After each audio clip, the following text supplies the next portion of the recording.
Welcome to week 2 of the Learning Analytics Knowledge Open Online course. Our focus for this week is looking at a series of case studies that reflect some of the ways that people are interacting with analytics and what kinds of activities people are engaged in different settings around analytics. And as you'll note from the readings this week, there's a fairly broad swath.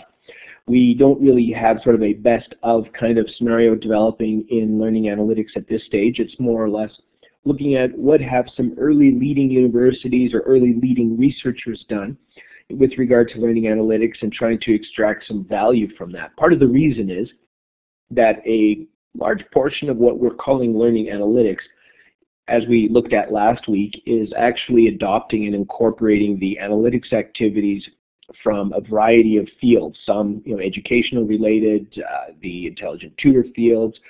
Others can find more sort of business intelligence. Some come from social or from sociology in terms of social network analysis and so on. So what you'll see as we start looking at the case studies is a varying mix of in terms of technical complexity as well as certain outcomes that are driven by the kinds of questions and approaches that researchers are taking. So this and you're probably going to find this frustrating over the next several weeks, is the approaches that we're talking about are so broad-based, it's hard to corral them into a series of, oh, these are the 5 things that learning analytics researchers do. Instead, what you're going to find is that individuals are presenting different ideas and approaches that cover an enormous spectrum. Some are quite technical in terms of analytic activity and involve fairly advanced software tools. Others are a bit more, I wouldn't say basic isn't the right word, but others are focused more on single variables, such as we'll talk a little bit later on, or you've probably seen the presentation this week on the SNAP tool, Social Networks Adapting Pedagogical Practice.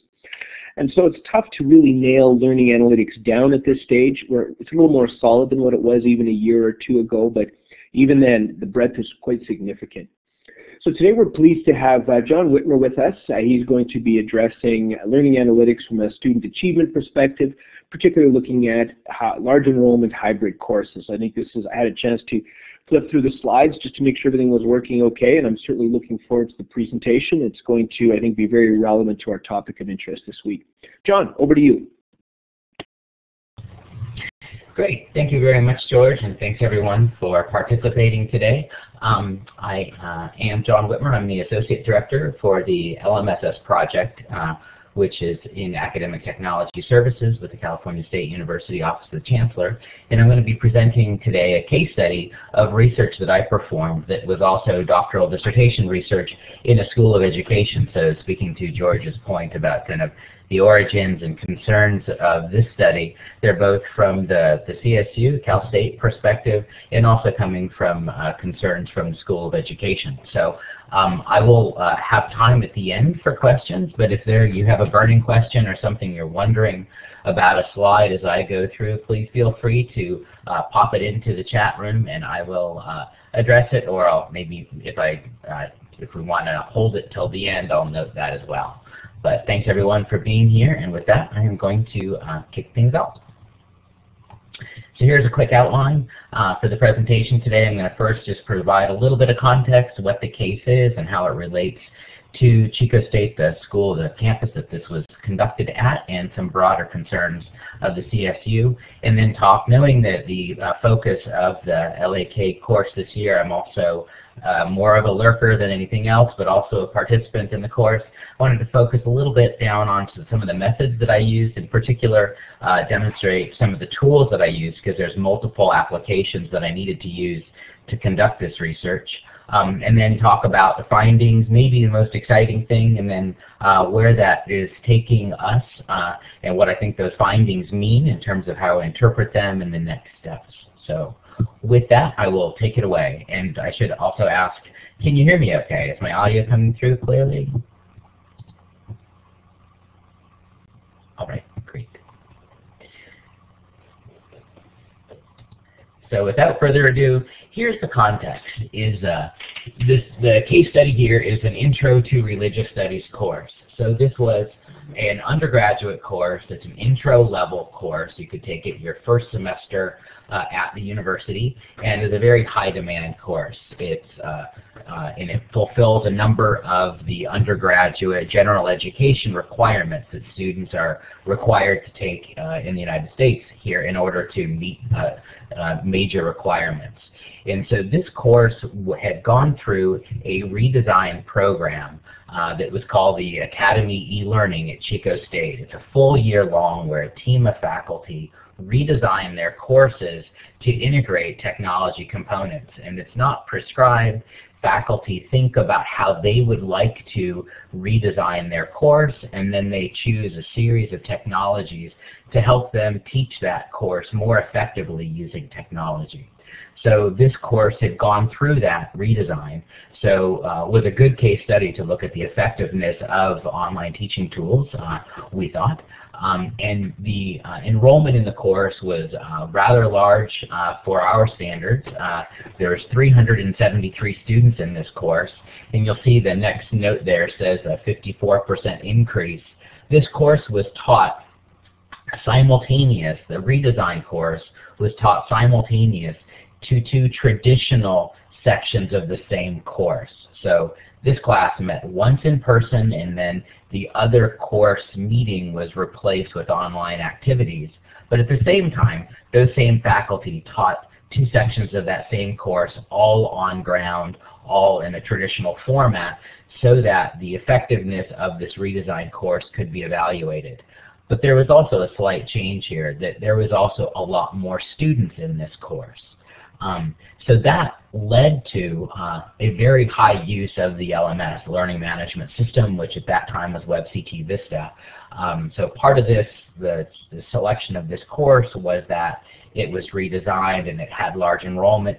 The other one was just purely data-driven. When I looked at those courses and their use of the LMS, it had a very high use of the LMS, so it had a lot of data, and since I was doing statistical analysis, the more data points I had, I thought the better conclusions and the more questions that I could ask of that data.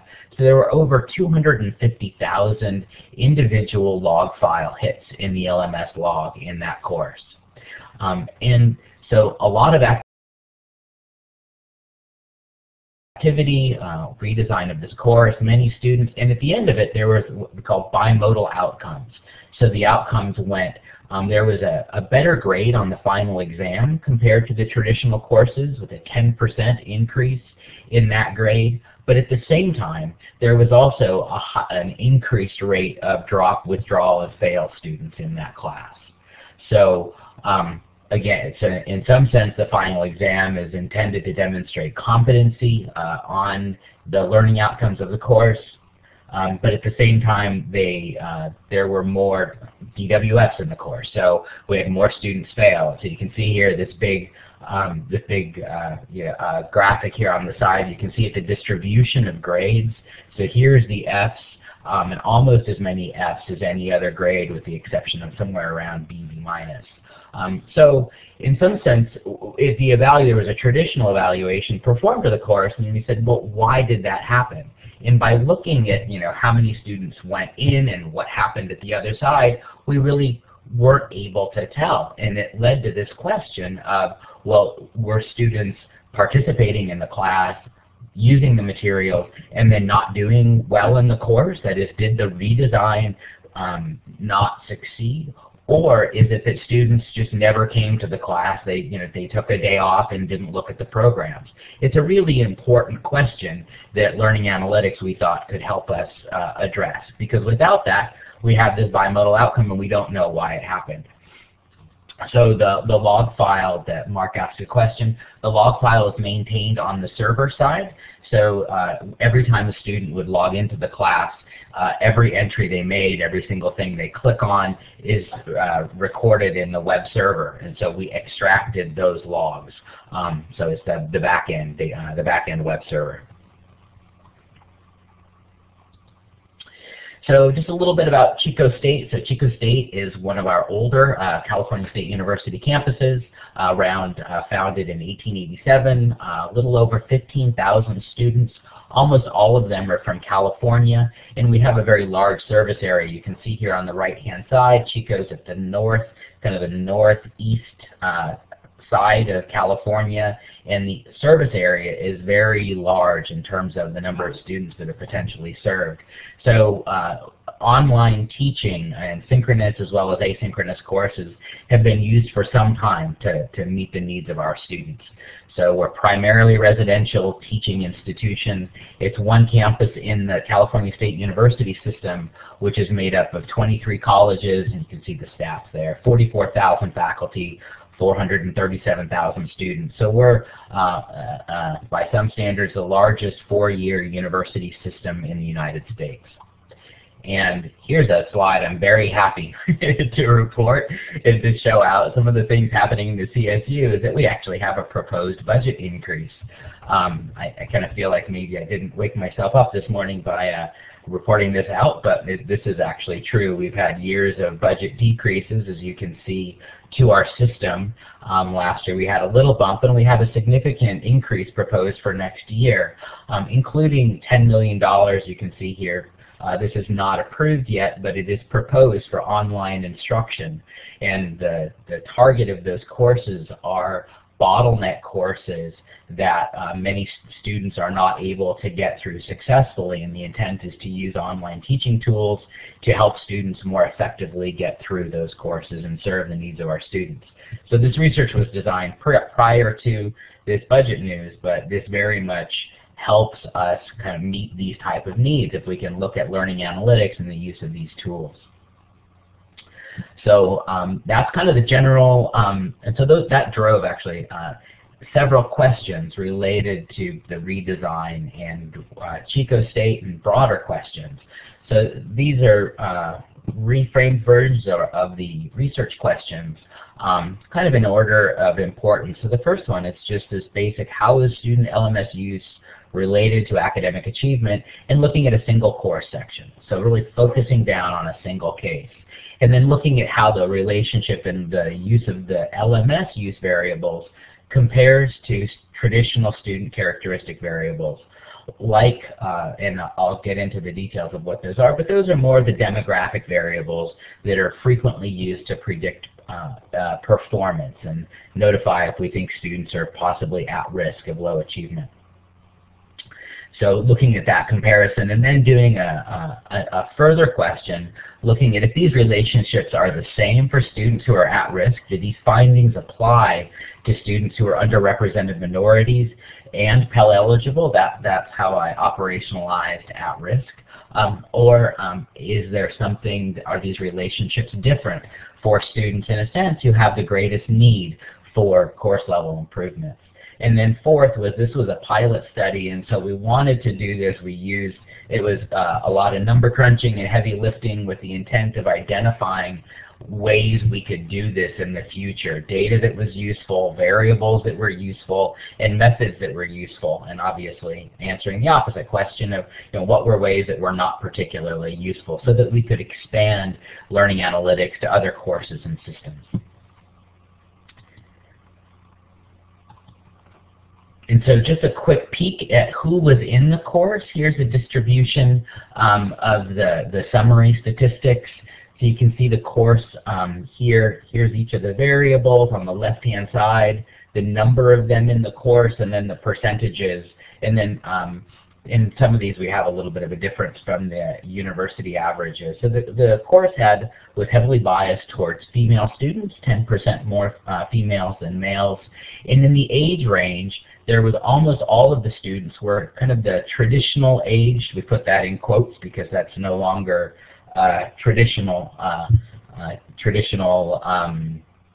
age of college-going students, right? Because they're biased towards older students at this point. But Chico State has a largely traditional age population. but that made it difficult to use age as one of the variables. We threw it out because there wasn't enough variety or dispersion in age. Here are the underrepresented minority students. So we had a good sampling. About 30% of the students were underrepresented minorities. And then you can see that, but it's around the same, 2% higher than the university averages. Pell-eligible students, Pell is a proxy for students who have economic need, who are low socioeconomic status, and so 44% of the students were eligible for Pell grants, and about 28% here, the first to attend college, and then you can see the enrollment here, that there were a fair number, 58% were continuing students and 37% were first-year students. So we have a really good distribution of students, a number of them from at-risk, the at-risk students that we're really concerned with and want to make sure that we can help succeed. So that is the context and who is in the course. Any questions at this point? You can put them into chat. I can turn off talk for a second. Sure, and John, I should mention as well, if there's questions that do come up that you don't catch, whenever you pause, I can feed those questions to you. So feel free to ignore the text if you prefer to concentrate on your slides. Great, thanks, George. I'll do that. I'll pause at the end of each of the sections. All right, so here's the fun part. A fun part for those of us diving into the technology, talk a little bit about the methods and the tools and some of the early findings from this as well. So at a glance, this is a full section in the dissertation, but I'm going to get more into the details of this in a sec here. There's 3 data sources we used to conduct this research. So the first was looking at the LMS log file, which I mentioned a minute ago. This is the web server log that records every single student action. Initially had 250,000 records of the activity in the course. The second is the SIS data, which is the Student Information System. We use PeopleSoft, which is the official record. So there's one record for each student, which contained their demographic information, information from their application to the university, et cetera, et cetera. And then the third was data about the course, in particular their final grade in the course, what they got. That was what we wanted to do, but those are 3 separate log files. So here is kind of the general process. It's kind of the 80-20 rule, but broken down a little bit. So I think that the first part was to clean the data, filter it, transform variables into the formats that we were looking for analysis, and then in some cases reduce it, because we reduced it to 1 entry per student at the end and aggregated their LMS activity. And that was 70% of the effort. I don't think that I wasn't counting hours or anything like that, so these are approximations. I think if counted hours, it would probably be rather scary or sad or something like that. But really, the early part of cleaning the data is just a huge amount of effort. But I think it's mandatory to be able to do analysis. I think it's also mandatory to be able to understand the kinds of analysis that can be performed. So that was a really big amount of the work that was that I did. And then the second is to begin doing some of the summary tables and doing exploratory analysis around what that data was, what was in it, who was in it, what the ranges were. I gotta estimate that's about 20% of the effort.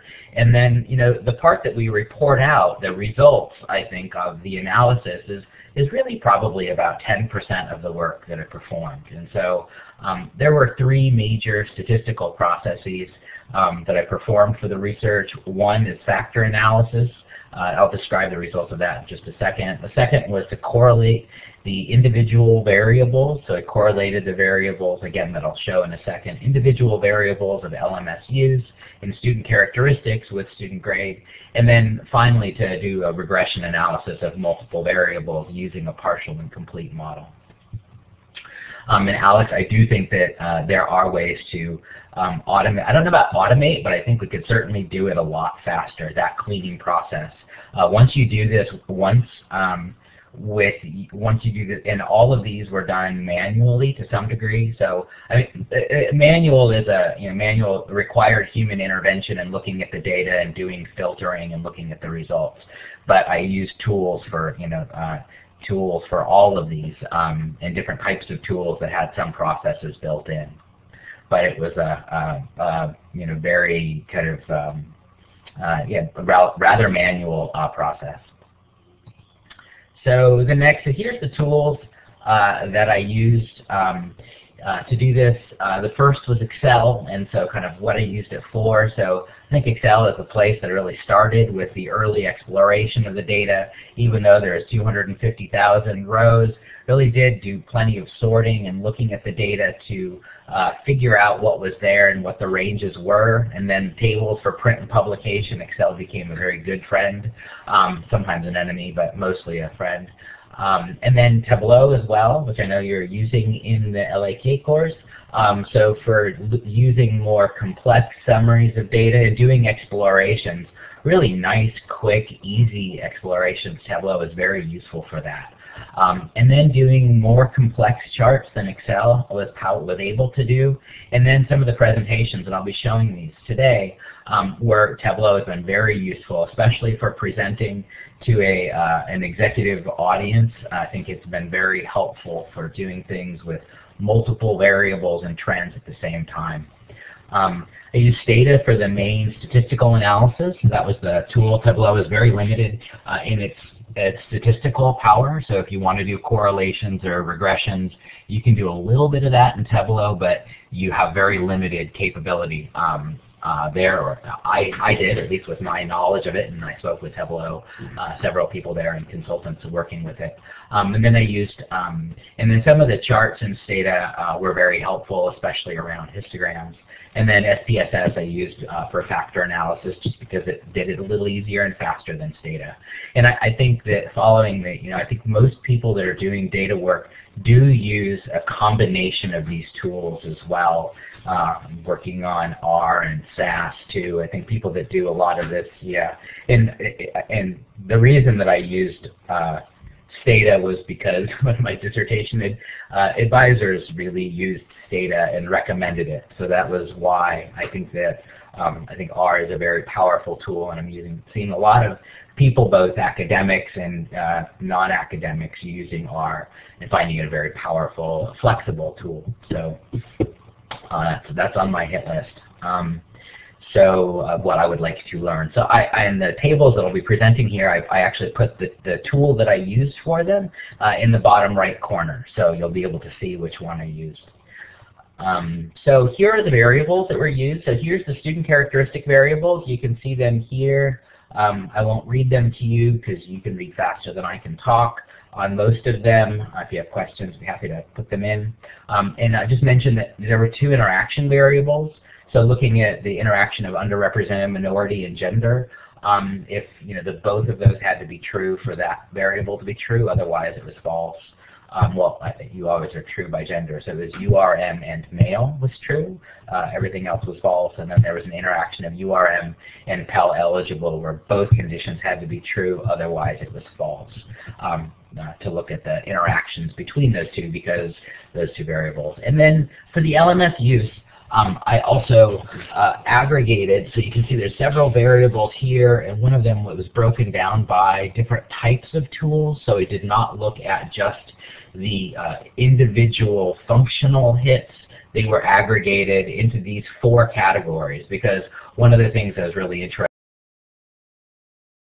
in is how much the use of the LMS affected what the student grade was. That is, our administrative tools and the functions students use them for, does that have as large of an impact on their final grade as tools like assessments, that is, submitting quizzes, submitting homework assignments?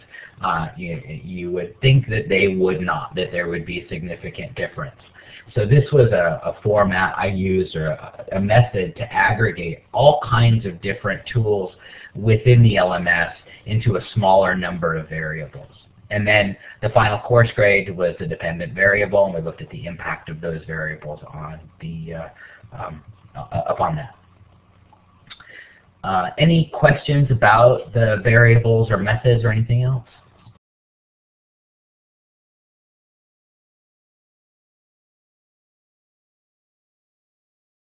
Can I just direct a question that Rob asked a little bit earlier, John, just to hear your comments on it. But given the importance of data mining, is it surprising that there are no integrated packages?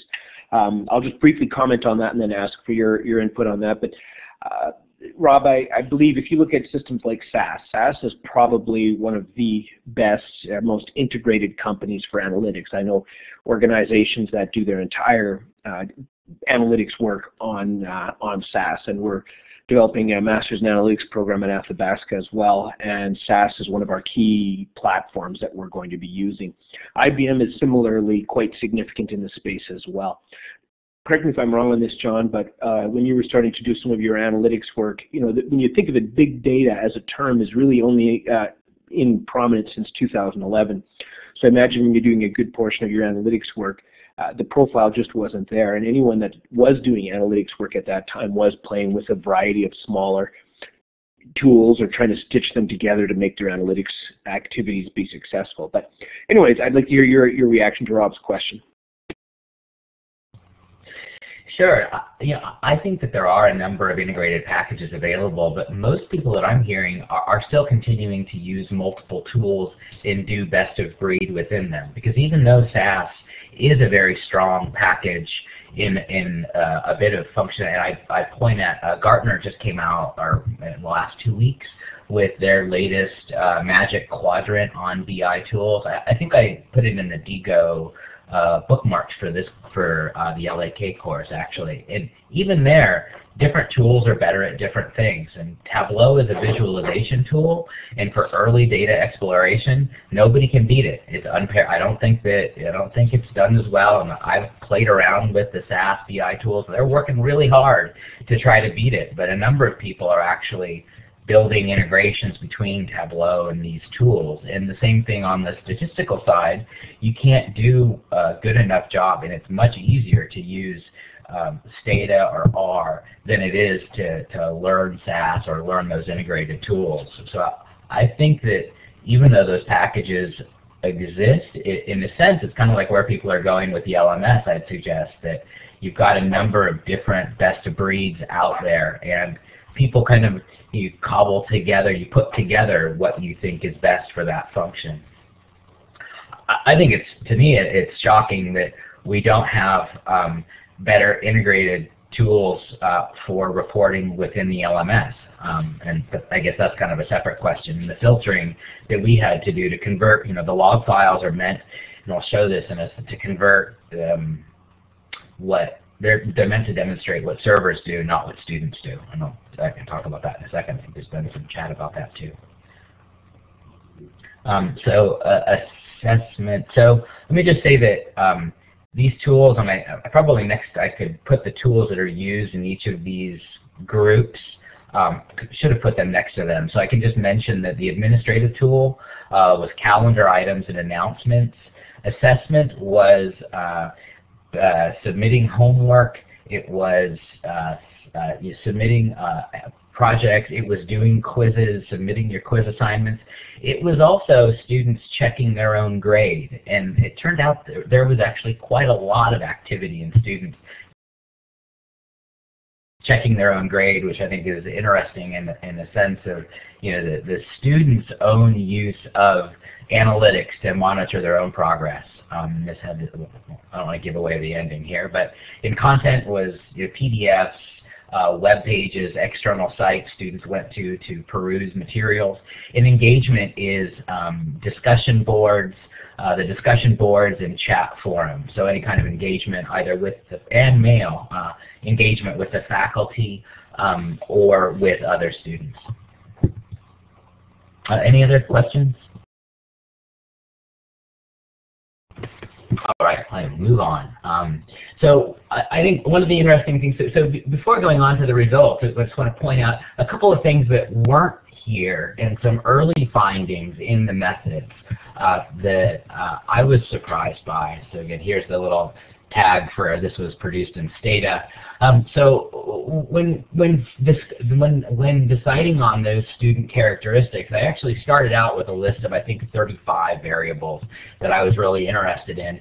And I found out that a lot of variables I really cared about, we didn't have data on. I think this is not unique to our campus, and this is often found where we wanted to see things like, did the student need remediation? That is, remediation were they not at college level in either their English or their math? And there's 75% here missing data. So if you wanted to see if that student was at grade level or not, 75% missing, so I had to throw out the variable. We couldn't do analysis on that data point, or whether it was needed at entry. We had 38% of the students were missing that variable. And it's not missing like an oversight, it's in the application process and the way the institution tracks data. So one of the things is we can come up with all kinds of things we'd like to take a look at, but many of those data are not of sufficient quality that you can do analysis on them. So here's ACT scores. These are assessment scores students take before coming to the university to assess what their skill level is. And again, we had pretty high missing data points in these areas as well. College prep courses, when you get above 5%, or we could have included it but didn't. In current college GPA, also found that was missing in 33%, which of course is strikingly similar to the number of first-time freshmen that were in that course. They had no GPA because they had not taken a class yet. And this is one of the strongest indicators of grade, is what your current grade is, tells what the future grade is. What that means is, kind of a different point. So here's something else, and I think this, I think Mark mentioned this that was in the EDUCAUSE article. So filter data. So kind of one of my mantras that has come out of this, my mantra is coming out of the study is that I mentioned a minute ago, is that the data the LMS tracks in the server logs is related to what a server does, not what students do. And so the discussion activity, for example, here, I filtered this by both the amount of time students spent on the activity, as well as some individual activities that were duplicates. And it turns out that the way this log file tracked discussion threads, that in order to read a discussion thread as one message, students had to hit compile discussion thread. And so when they compiled it, that resulted in a hit for each individual message that was included as a part of that thread. Fortunately, each of those activities had a time of 0, so I filtered out for time anything less than 5 seconds. We said it was not relevant. And that filtered out a whole lot of activities at the content level also, because a lot of students were going through kind of container pages that would get them to the content activity they wanted to. So that also filtered out a lot. But you can see the red here are the red is what was filtered out, and the blue, this is kind of the noise, and the blue is the signal. So that's what was retained. And those are the average number of hits per student. So, and that's something that I think really does need to be done manually. It needs to be done through exploring the data. The other thing that I think is an interesting finding for consideration by other people is that this is a factor analysis. And in case, I'll explain this in non-statistical terms. So a factor analysis, this was a confirmatory factor analysis. That probably doesn't help. But what that reveals is the amount of independent variation in each of these variables by student. So that is, if you look at an individual student, one student, and you want to see how much each of these categories vary, that's what a factor does. So it looks at the variation. So how much work had they done in administrative tools? And that accounted for 66% of the variation in all other areas, in all other domains of LMS use. So that is, students either use the LMS in all functions a lot or a little. When you looked, once you found out if they use administrative tools a lot, you found out they use assessment tools a lot, you got about 15% of additional variation. So, and I think this actually probably goes far beyond this individual case.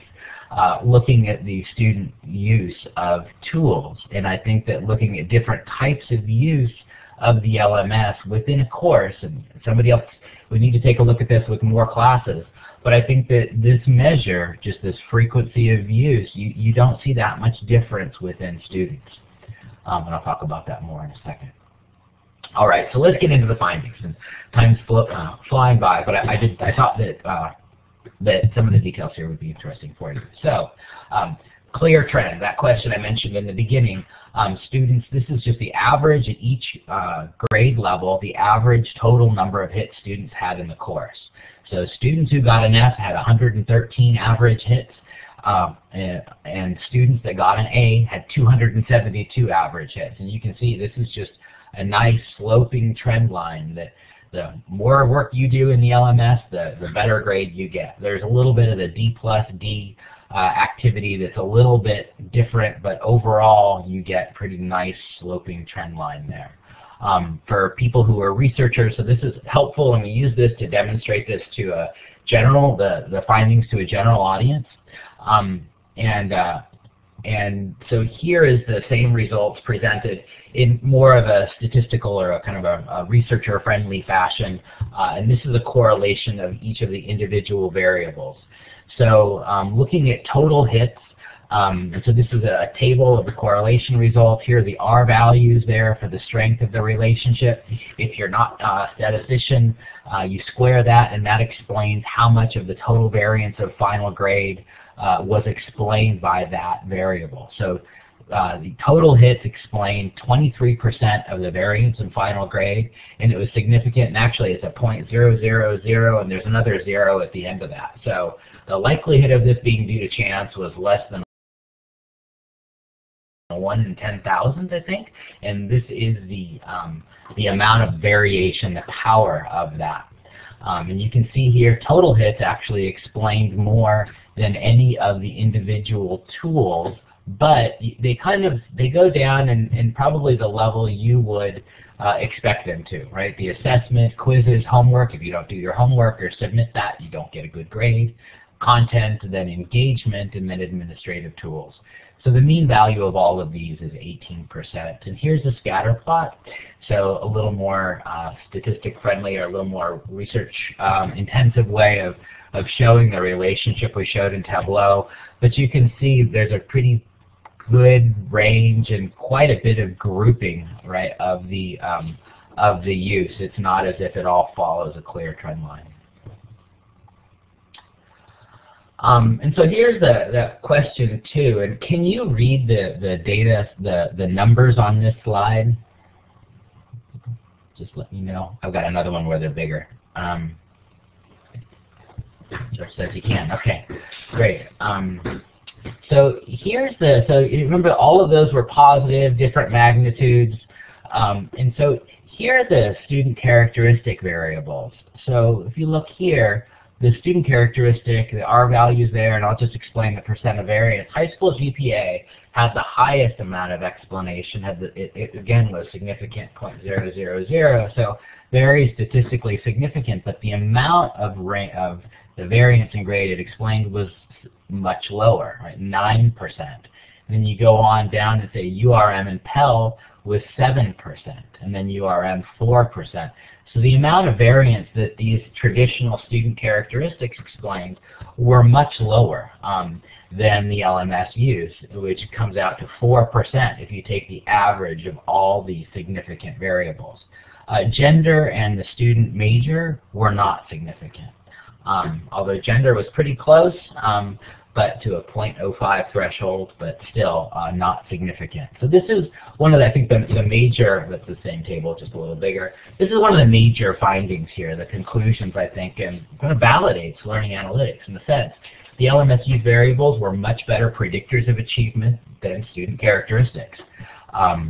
So 18% average on LMS use, 4% on average with student characteristics.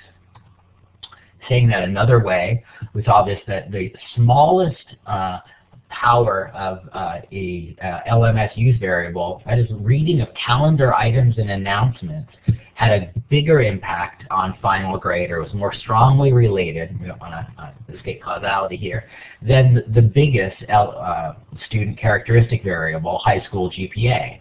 High school GPA is a strong predictor, but what does it tell us? It tells us that students got good grades in high school get good grades in college. Not particularly insightful, and moreover, not something we can really do anything about. Where we can really, administrative activities and use of the LMS is highly actionable. So I think this was one of the biggest findings here, particularly because we use the student characteristic variables more frequently for triggering early alerts and interventions with students. So you look at all the variables combined. So looking at the variables combined, all of the LMS use variables, those 4 categories, we had an R-squared value of 0.25, so they explained about 25% of the variation in final grade. So that was done first as a limited model, and then the student characteristic variables were added to that. So these are not compared kind of one, it's not as if they were compared side by side, which the previous analysis did, but this added 10% additional explanation of final grade by adding the student characteristic variables. So it's you ended up with an R-squared value of 0.35, which means this explained, these combined variables explain 35% of the variation in student final grade with the combined total data set. So that was the second question. Here we've got looking at this differently by the at-risk population subsample. So I think that previous finding kind of validates the same point, that adding student characteristics adds to the LMS use, but LMS use in a sense is more powerful. So here's where we looked, I did a subsample look. Let's take those results, or what applied, and you can see them here at the end. This is a table of the regression results applying to the overall population. So we ran them separately where it was appropriate for students who were URM and Pell eligible and not URM and Pell eligible. So that is, you had to be both URM and Pell eligible. Looking at that same model of the combined LMS use variables, we got a 0.21 for students who were both URM and Pell eligible. That is a student of color and poor. Where you got if a student was not both of those at the same time, they had a much higher result from using the LMS. It's a 0.07 difference, which equates to a 20% difference in effect size. So you have a 20% lower effectiveness for using the LMS for students who are at risk in this sample. So that was the statistical way to present this. Again, looking at this in the looking at this by grade using Tableau, you can see what that means, and I call this an overworking gap. So the orange line, I think it is, I'm a little colorblind here. This orange line here that's largely on the right-hand side, you can see those are the at-risk students, and the blue line is the not at-risk students. So you can see that a student who would get a B+ had an average, if they were not at risk, their average amount of LMS use was 221 hits. Whereas if a student was at risk, they worked harder. They had an average of 281 hits to achieve the same grade. And so title that and you can look here, if you were a student who is at risk, you put in 271, looking at it a different way, 271 hits, that you achieved a B. If you were a student that was not at risk, that same amount of average activity would be likely to get you an A in the same course, doing the same things. So that leads us to wonder, well, why was that the case? What happened? And there was just, I don't know, people there, New York Times published an article or an op-ed piece about some research that was done by, I think it's the California Community College Research Consortium, I think it is, saying that online courses are not the best way, that the students at risk, students who do not have strong study skills, do not do very well at these courses. But this led me to wonder, why is this the case? And this is, for me personally, is one of my biggest concerns. Are we helping the students who need this help the most? So I used Tableau to say, well, what are they doing differently? Right? That's the first question, isn't it? We've got a why question, but we've also got a what question. So what are these students doing differently in the LMS? So I ran that same what you saw before, and I want to note that these are selected grades where the difference between the at-risk and not at-risk students is the greatest. So there's kind of cherry-picked for where we'll see the biggest difference. And you can see that the difference in time is spent in content-related activities. These students are spending more time here in B+, and this is Pell eligible actually. I was having a little bit of trouble getting the at-risk because it's newer, different data. But these are Pell eligible students. Just to note that you can see all the extra effort here is in time. You look at engagement, not much more work. Assessment, not much of a difference. But in content, that's where the difference happens. And so, I wonder, looking at this, one would say, well, that's not related to LMS use. That's related to study skills that would have happened in a face-to-face class just as well as they could have happened in an online class. That would be my interpretation or hypothesis on that. But again, this was one of the things without doing learning analytics and having the details of student access and use, you couldn't take a look at that. I think that's the last on those. One last slide here just to show the relationship of, this is dissertation research, so we had to situate this study within previous research, and I was able to find four previous studies that related LMS use to student course grade on an individual course. Only four courses that I was able to, 4 studies that I was able to find. And so you can see here how this is situated within that, where here's the studies, the number of sections and the number of students in the course format. So 0.24 in the hybrid course, Raffaele and Ravid, that's around where I was for just the LMS use. And here's some other courses around 0.31, 0.33. Note that John Campbell's course, John Campbell's study was conducted with student characteristics and LMS use, higher results than I achieved. However, if you note, he did all sections offered at one time at Purdue, and most of his results came from student characteristics, and he's got a gigantic, massive sample that he used for that research, something to be a little jealous of, but nice to have a big data set like that. So I think I've got some conclusions at the end, but why don't I pause for questions at this point? There's a bit of a conversation going on in the background here, John, just around, asking questions regarding, how you accounted for variables in your slide early on where you detailed how LMS use contributed or at least was related to the kinds of grades that students receive. So that sort of kicked off a series of questions around, first of all, how did you account for that, or the other factors that you considered but for whatever reason decided weren't important contributions? And that led into a question that Fridolin was asking around, to what degree do you think these findings rely on the learning design for that particular activity or rely on the actual LMS itself?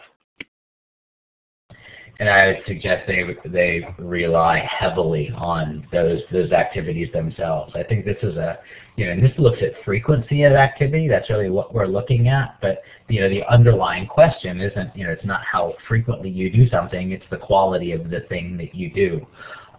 So I think that we do need to take a look at that, and that, I'd say 2 things. Part of the student characteristics I chose were supported by the existing data in student persistence and looking at what of that data was the most important to look at. And then what I'm interested in doing, I think there's at least, I don't know, George, how you or others feel about this, but I think I have a bit of a tension between trying to find LMS, learner analytics that are in the sense that we can divorce from a particular learning objective and learning goals that someone has, so that we can use them broadly. That is, learning analytics at scale would use LMS use measures, But the other way to do that is to look at the specific learning objectives, competencies that we're trying to achieve and those goals, but those can be very narrowly focused, but you can't, it's difficult to scale those out because they're focused on the learning outcome. And I think there's a bit of a tension in my mind anyway, going back and forth, what approach do we want to take? And that relates to some of the challenges that we've already encountered in the discussion forums in the course so far, which is questions that really relate to what are valid views of the learning experience. To what degree part of the challenge educationally is that we don't capture as broad a range of what happens in the learning experience. So we look at data that's available to us. So we can't capture the conversations in a hallway. It's very time-consuming to be able to track each of the aha moments that a student has outside of direct observational data. So in order to make some sense of it, we sometimes have to use the data that we have access to, and we have to try and make sense of that as best we can, knowing full well that let's say a study like you're nicely articulating here, a study like that, it's important to just look at and say, well, these are the weak dimensions of it, or these are the elements that we weren't able to address or weren't able to account for. And quite possibly in the future, once we start relying more on mobile devices or even wearable computing devices and greater quantified movement of learning activities on the part of learners, we may be able to get a more robust aspect to our understanding of the learning process. But at this stage, I think some of the findings you're sharing here are worth looking at from the perspective of design, especially in terms of the time in an LMS.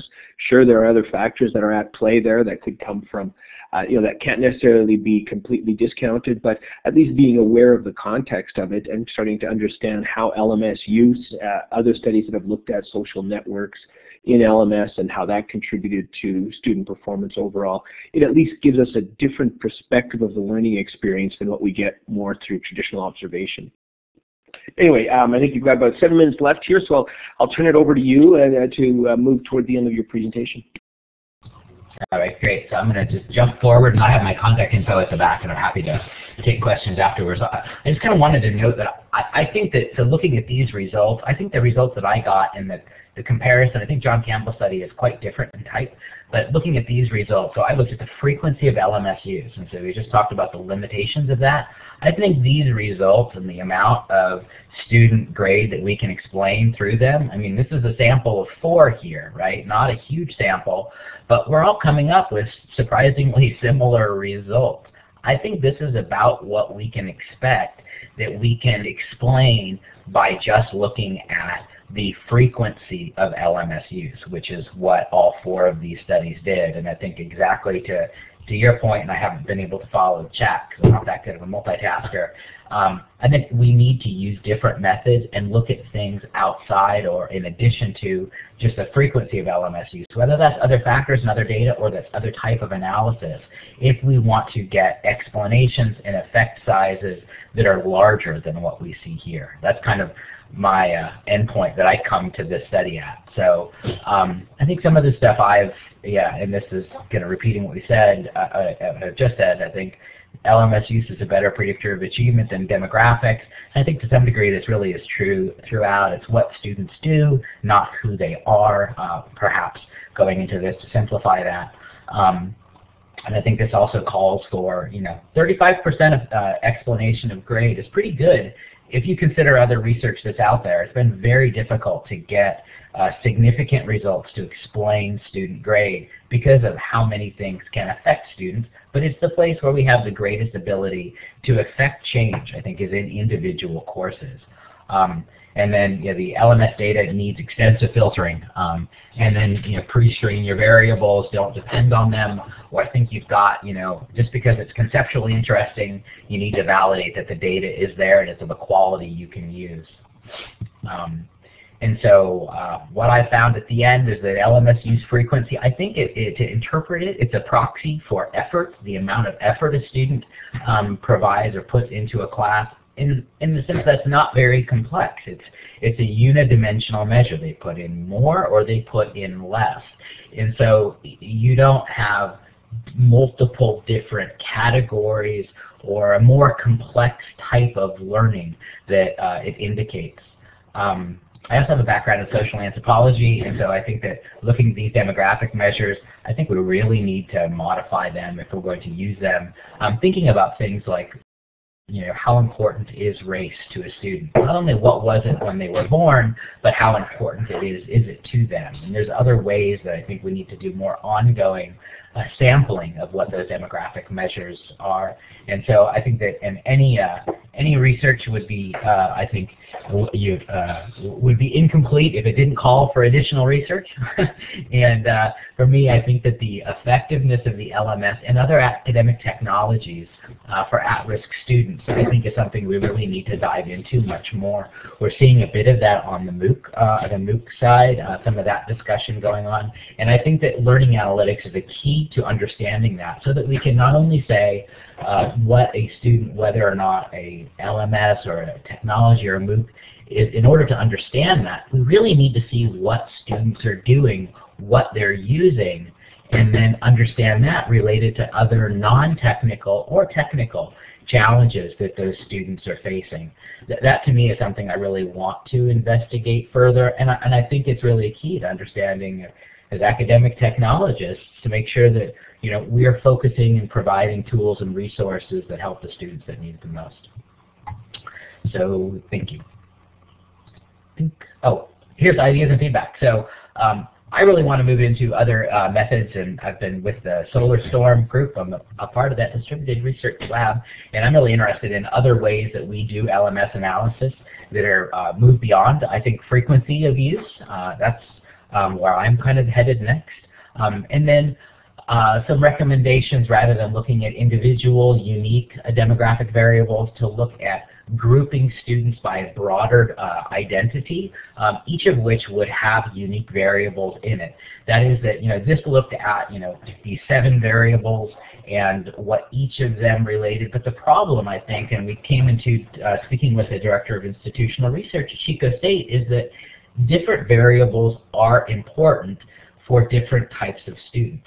So if you are a student who is continuing, we could look at your current college GPA. We could look at your current status in college. We could look at a number of other issues.